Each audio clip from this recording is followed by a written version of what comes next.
Kohlrausch का नियम। देखो क्लास 12 का जो केमिस्ट्री होता है, इसमें केमिस्ट्री जो है इसमें कोलराउस का नियम कई बार एग्जाम में पूछा है और बच्चा लोग को याद नहीं होता है। देखो कोलराउस का नियम क्या होता है, इसको अभी मतलब पूरा विस्तार सबको समझा दूंगा और पूरी तरह से आपके दिमाग में बैठ जाएगा, इसलिए सारे बच्चे इस वीडियो को शुरू से तक जोर देखेंगे। देखिए कोलराउस का नियम क्लास 12 का केमिस्ट्री का सबसे एक अहम टॉपिक पड़ जाता है कोलराउस का नियम। इसको स्वच्छंद अभिगमन का कोलराउस नियम भी कहते हैं, ठीक है ना। ये कोलराउस का नियम क्या कहता है, कोलराउस का नियम कहता है कि धनायन चलकत्व और ऋणायन चलकत्व को जोड़ देंगे तो वहां पर आपका तुल्यांकी चलकत्व बन जाएगा। क्या बन जाएगा, अनंत तनुता पर तुल्यांकी चलकत्व बन जाएगा। एक चीज सबसे पहले समझो बाबू, ये जो आपको आकार बना रहा हो इसको लेमडा बोलते हैं, इसको भी लेमडा कहते हैं, लेकिन ध्यान देने वाली बात है जो लेमडा इसको छोटा लेमडा कहते हैं बाबू, कौन सा छोटा, इसको बड़ा लेमडा कहते हैं, ठीक है ना। तो यहाँ पे एक चीज का हम लोग प्रयोग करने वाले लेमडा का, तो बड़ा लेमडा का मतलब ये, छोटा लेमडा का मतलब ये। अब बड़ा छोटा में कोई यहाँ पर अंतर लेकर नहीं चलना कि छोटा का अलग उपयोग होता है बड़ा का अलग उपयोग होता है,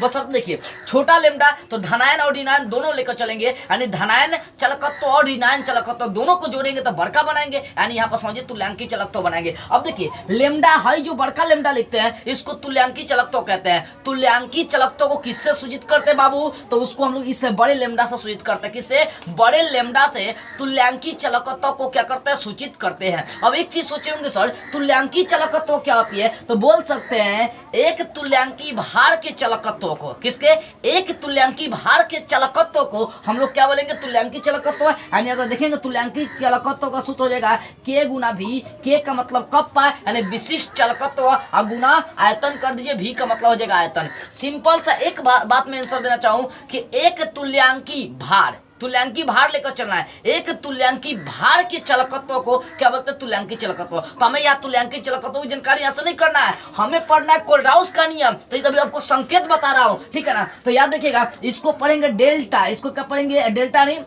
इसको पढ़ेंगे लेमडा।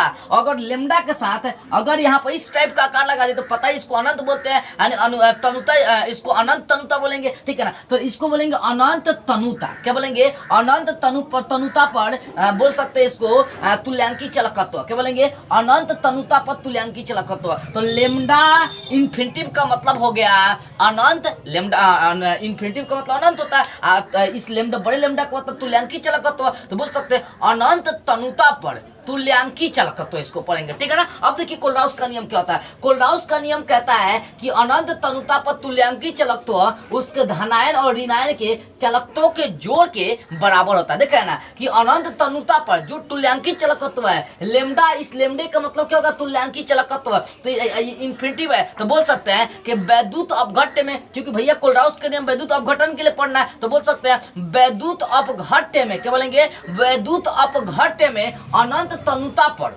तुल्यांकी चलकत्व उसके धनायन और ऋणायन के चलकत्व के क्या होते हैं, योग के बराबर होते हैं। चलकत्व धनायन और ऋणायन का जो चलकत्व उसका योग करेंगे तो उसके क्या हो जाएगा, बराबर हो जाएगा। देखो इसके माध्यम से जो कमजोर अम्ल हो जाते हैं ना उनका हम लोग क्या करते हैं, तुल्यांकी चलकत्व निकालते हैं। जैसा भी मैं निकाल कर भी दिखाऊंगा आपको, पूरी विस्तार से समझाऊंगा, ठीक है ना। मान लीजिए कोई हमारे पास अम्ल है तो उसको तोड़ दिए प्लस माइनस में, तो वहां पर कौन सा नियम अप्लाई कर दिए, कोलराउस का नियम कहते हैं हर अणु जो होता है ना प्लस और माइनस से ही जुड़ा होता है, प्लस प्लस नहीं जुड़ा रहेगा, क्योंकि प्लस प्लस एक दूसरे को धक्का देते हैं, हम माइनस माइनस भी एक दूसरे को धक्का देते हैं। जब भी आकर्षण होगा तो प्लस और माइनस के बीच में होता है। तो कोलराउस का नियम कहता है कि अगर कोई मेरे पास वैद्युत अपघट्य है तो उसमें धनायन और ऋणायन अलग हो जाएंगे, और ये अलग करने का काम कौन करता है, तो कोलराउस का नियम करता है, ठीक है।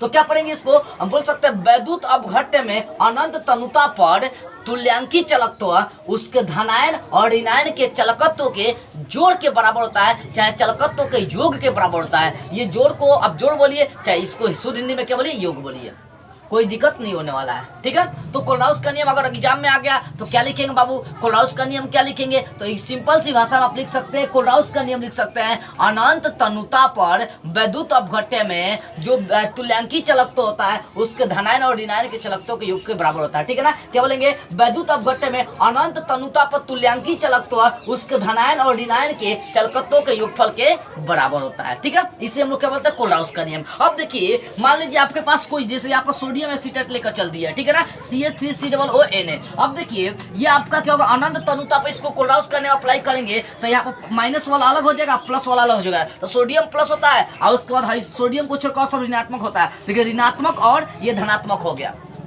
क्या होगा, ऋणात्मक अवयव और धनात्मक अवयव अलग हो गया। अगर HCl है तो यहाँ पर प्लस वाला अलग होगा, माइनस वाला आयन अलग हो गया, ठीक है ना। NaCl है तो यहाँ भी प्लस वाला अलग हो गया और माइनस वाला अलग हो गया, क्योंकि हर जो यौगिक होता है वो धनात्मक और ऋणात्मक से मिलकर बना होता है। तो ये कोल्राउस का नियम क्या करता है कि वैद्युत अपघटन में प्लस और माइनस को धन आयन और ऋण आयन जो चलकत्व होते हैं उनको तोड़ने का काम करता है, और इसके माध्यम से हम लोग जो कमजोर अम्ल होते हैं उसका भी तुल्यांकी चलकत्व निकाल सकते हैं। कैसे, जैसे देखिए यहाँ पर यहाँ 3 को लिखा हूं, तो इनको और इनको दोनों को क्या करिए, जोड़ दीजिए, इसको आप घटा दीजिए। जब इसको घटाएंगे तो इसका Na जो प्लस हो गया ये Na से कट जाएगा, इसका क्योंकि दोनों घटाएंगे तो दोनों माइनस हो जाएगा, तो ये माइनस हो गया तो प्लस में से दोनों क्या हो जाएगा, आपका कट जाएगा। और यहाँ पर अगर देखिए बच्चा कौन कौन सा, ये और ये, तो दोनों को अगर आप मिला देते हैं तो यहाँ पर बन जाएगा आपका लेमडा, बन जाएगा CH3COOH बन जाएगा। किसका निर्माण हो गया, एसिटिक अम्ल। यानी समझिए एसिटिक अम्ल भी किस नियम से बनाने का काम करते हैं, तो आपका कोल्राउस के नियम से बन जाते हैं। कैसे बाबू,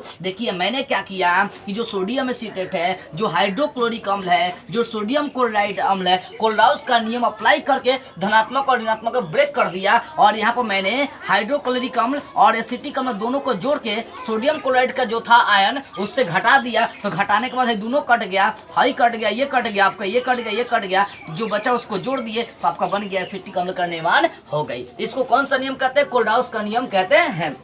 एक बार और समझ लीजिए कोल्राउस का नियम क्या है, तो बोल सकते हैं वैद्युत अपघट्य में अनंत तनुता पर तुल्यांकी चलकत्व, इसको पढ़ेंगे अनंत तनुता पर तुल्यांकी चलकत्व। तो अनंत तनुता पर तुल्यांकी चलकत्व धनायन और ऋणायन के चलकत्व के योग के बराबर होते हैं, ठीक है। यही क्या आपका कोल्राउस का नियम है। मुझे विश्वास है कि आपको पूरी विस्तार से सब चीजें समझ में आ गई होगी। यदि आप मुझसे इंपॉर्टेंट प्रश्नों का नोट्स लेना चाहते हैं, चाहे कुछ पूछना चाहते हैं, मुझसे बातें करना चाहते हैं, तो स्क्रीन पर व्हाट्सअप नंबर है, यहाँ से संपर्क कर सकते हैं। लेकिन ध्यान इस बात का रहे कि आपको कॉल नहीं करना, बल्कि व्हाट्सअप पर मैसेज करने हैं। जय हिंद।